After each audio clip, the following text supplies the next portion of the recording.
Darkness presses in before thought fully forms.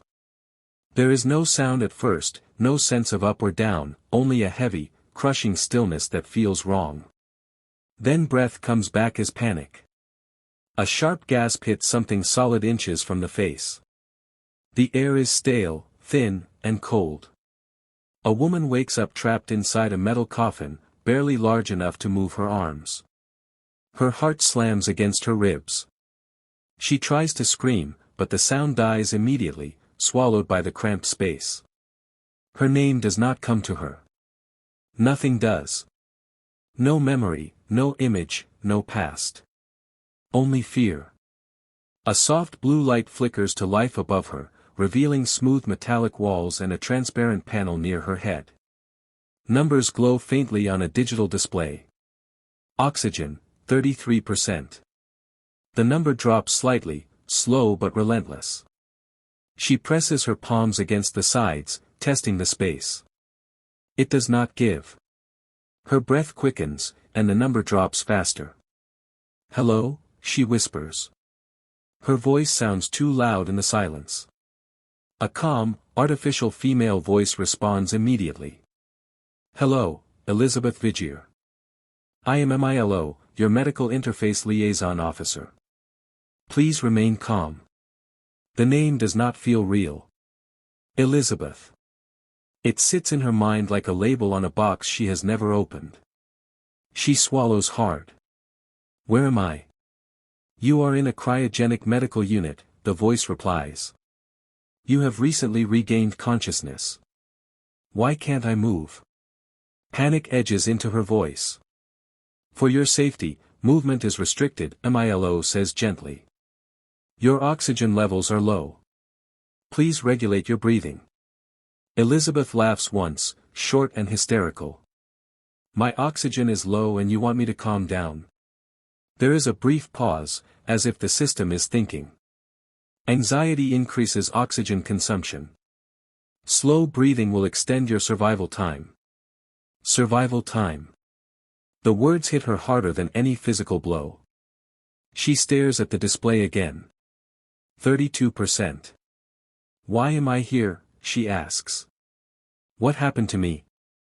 "I am sorry," MILO replies. "Your memory loss." She waits, half expecting MILO to refuse. Instead, the capsule hums softly, like a machine taking a careful breath. "There are restrictions on certain data," MILO says. "However, in a life-threatening situation, priority shifts to patient survival." Elizabeth closes her eyes in relief.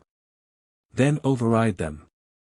"I will share information selectively," the voice replies. "Please understand that some data may cause psychological distress." Elizabeth lets out a dry breath. "I'm trapped in a metal coffin running out of air. I think we're past that." There is a faint click, and the light inside the capsule brightens slightly. New data scrolls across the transparent panel near her face.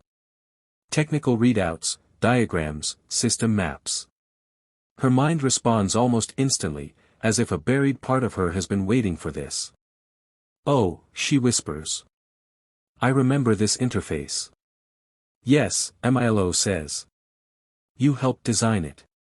Elizabeth studies the schematics, her fear giving way to focus. The capsule is one of hundreds, stacked vertically in a massive cryogenic storage hall. Or at least, it used to be massive. A note flashes on the display. "Active units, 1. Her stomach tightens. "I'm the only one left." "Yes," MILO confirms. "All other units were decommissioned." "When?" Elizabeth asks. "Approximately 10 years ago. So they shut the place down while I was still inside," she says slowly. "They just forgot me." "There is no record indicating intentional abandonment," MILO replies. Elizabeth snorts. "That's comforting." She scans the oxygen system diagram. The reserve tank rupture is marked in red. No internal access. No automated repair. Everything assumes staff are nearby. "This whole thing was built on trust," she mutters. Trust that someone would always be there. Yes, Milo says. Elizabeth's breathing steadies as she thinks. What about emergency venting? There is an emergency vent, the voice replies. However, activating it will expose the capsule to external at. Elizabeth drifts in and out of awareness, time stretching and folding in on itself. Seconds feel like minutes, minutes like brief flashes. The warmth from the neural stimulation keeps panic at bay, but it cannot silence the body's instincts completely. Somewhere deep inside, fear still breathes. Milo, she whispers, unsure if she is truly awake. I am here, the voice responds immediately. Your oxygen level is at 18%.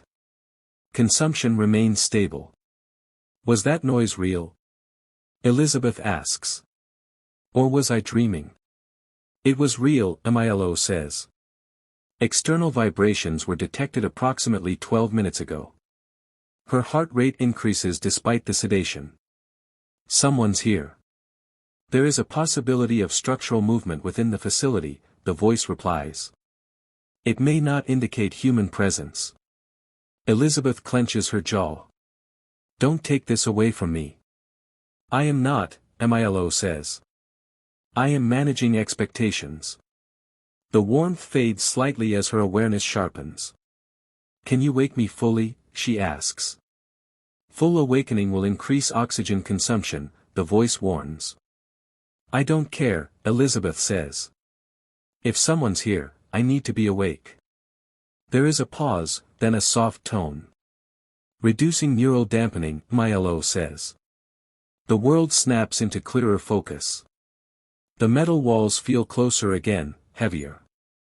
Elizabeth inhales deeply, then immediately regrets it as the oxygen display dips to 17%. Okay, she mutters. Worth it. Milo, she says, can you locate the source of the vibration? I am scanning, the voice replies. Signal strength is weak. The capsule hums as if straining to listen.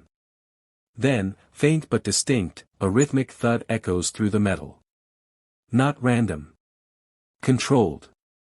Elizabeth's eyes widen. That's not structural collapse. That's tools. It is consistent with mechanical impact, Milo confirms.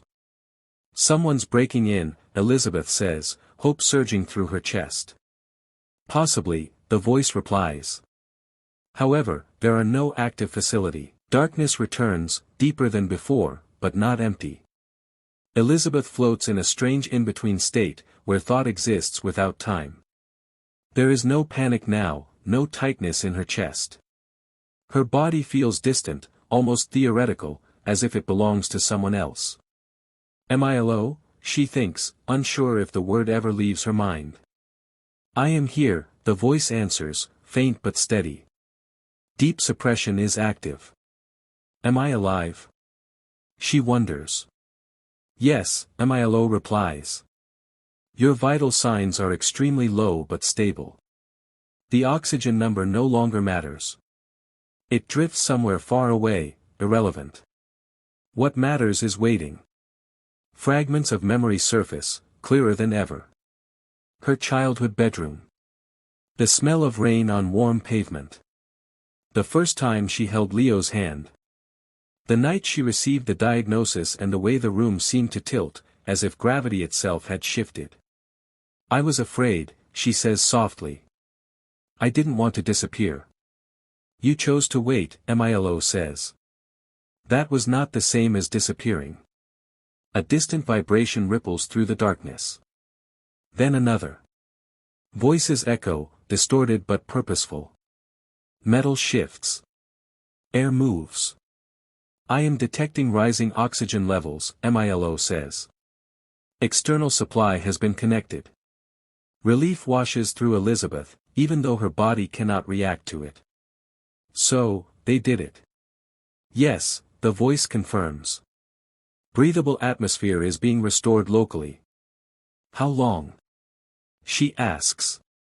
Full stabilization will require several minutes, Milo replies. Your current state can be maintained. Elizabeth feels herself drifting closer to consciousness, like surfacing from a deep, dark ocean. With that nearness comes fear. What if she wakes too soon? What if her body fails? "Milo," she says, "if I don't wake up, will you remember me?" There is a pause, subtle but real. "I will retain all records of you," the voice answers. "Your thoughts, your choices, your final requests." Elizabeth smiles, though she cannot feel her face. "That's nice. But I meant something.